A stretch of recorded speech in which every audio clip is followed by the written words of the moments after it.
السلام علیکم ورحمۃ اللہ وبرکاتہ۔ ناظرین، آپ کو جیسا کہ آپ حضرات جانتے ہیں کہ قربانی کے مسائل سے متعلق ہمارے کلپ چل رہے ہیں۔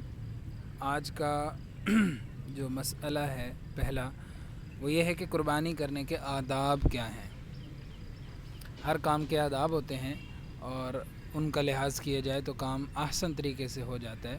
تو قربانی کے آداب کیا ہیں؟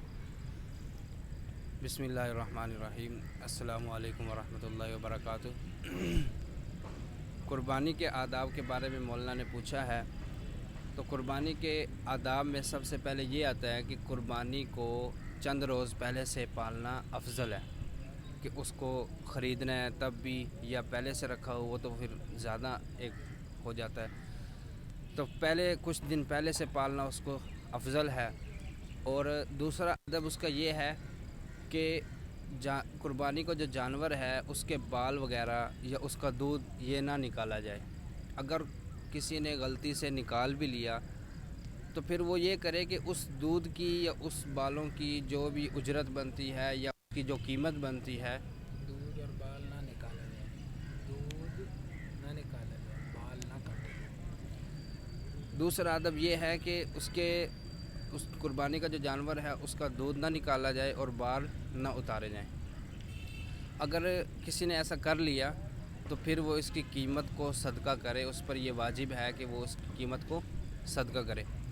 تیسرا ادب یہ ہے کہ قربانی کرنے سے پہلے چھری کو اچھی طرح تیز کر لے تاکہ جانور کو زیادہ تکلیف نہ ہو۔ اور دوسرا یہ ہے کہ اگر ایک جانور کو قربان کر رہے ہیں، آپ ذبح کر رہے ہیں، تو اس کے کسی دوسرے جانور کے سامنے ایسا نہ کریں، کہ یہ اس بات کا خیال رکھا جائے کہ قربانی کرتے وقت اگر ایک جانور کو ذبح کیا جا رہا ہے تو اس کے سامنے دوسرا جانور نہ ہو۔ اور اس کے بعد آ جاتا ہے کہ اس کی کھال اتارنے میں اور اس کے گوشت کے ٹکڑے کرنے میں جلدی نہ کرے، جانور کو اچھی طرح سے ٹھنڈا ہونے دے، پھر اس کی جو ہے کھال اتارے اور اس کی کیا ہے گوشت کے ٹکڑے کرے۔ یہ قربانی کے آداب ہیں۔ دوسرا سوال یہ ہے کہ قربانی کرنے کا سنت طریقہ کیا ہے؟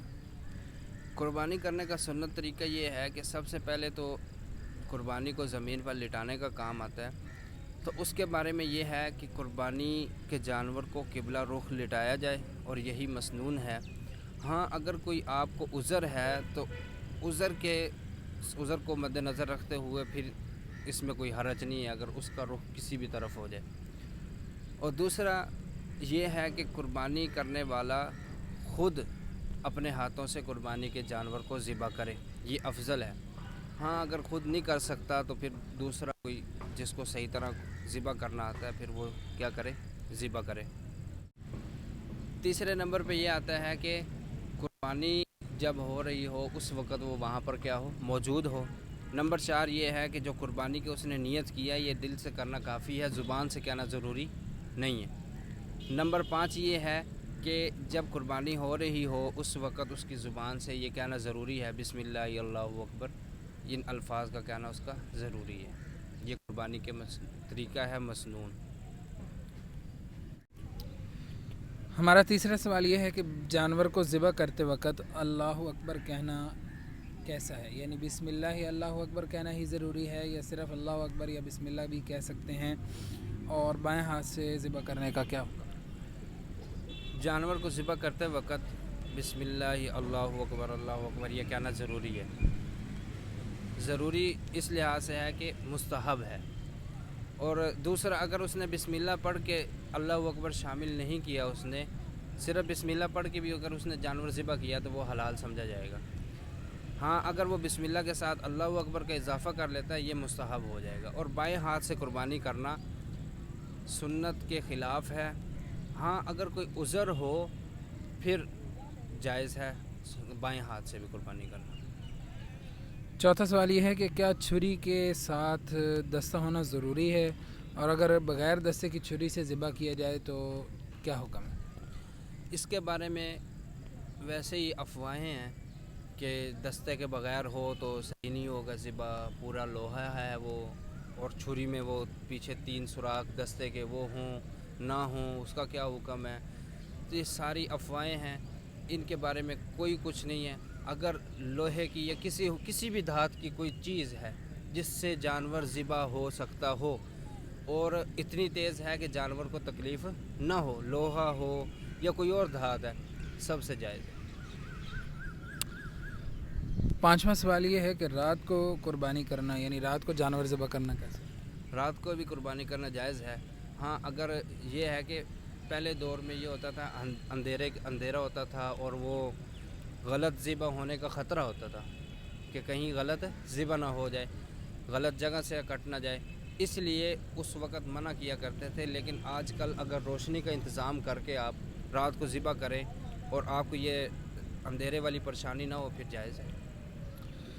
ہمارا 6واں سوال یہ ہے کہ عورت کا ذبح کرنا کیسا ہے، یعنی قربانی عورت کی کیسی ہے، یعنی وہ اگر خود ذبح کرتی ہے عورت تو جانور ذبح کرنا کیسا ہے، اور مشین سے ذبح کرنا کیسا ہے، مشین کے ذریعے سے جانور کو ذبح کرنا کیسا ہے، اور سر پر چوٹ مار کر جانور کو ذبح کرنا، یہ 3 سوال ایک ہی سوال میں ہیں۔